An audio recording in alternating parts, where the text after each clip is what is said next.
ចិនខ្ញុំដឹងតែម្នាក់ឯងឯនាងផ្សេងមិនបានដឹងខ្ញុំឡើយពីងស្នេហាគឺគេធ្លាប់សួរឲ្យខ្ញុំនាងឆ្លើយតែពេលចុងក្រោយគឺគេនាងបែរគ្មានអាឡ័យក្តីស្រឡាញ់ងាយបង្កើតឡើងណាំងពីបាងគឺខ្វះមនុស្សភក្តីកាខូចចិនពេលបែកគ្នាហើយគឺឈឺរាល់ថ្ងៃបន្លប់ស្មារតីក៏នៅនឹងឃើញរូបគេ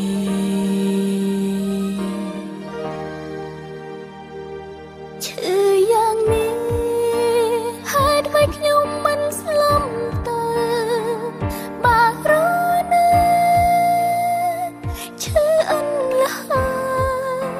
ភ្នែកយំហើយឆ្លៀតនឹកគ្រាគេធ្លាប់ក្បែរមាននៅទេបើបែបហ្នឹងពីងខ្ញុំនិយាយគេស្ដាប់ឡើងសូមមកខ្ញុំគេឡើងសូមឡើងស្នែងអើយដល់គេមានថ្មី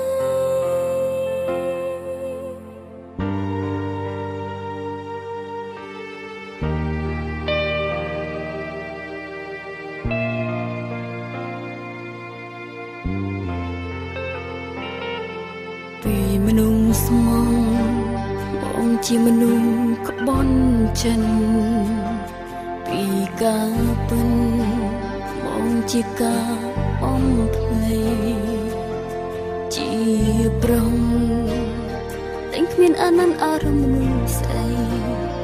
ដែលធ្លាប់ភក្តីបងខ្លាំងពីមុនបែ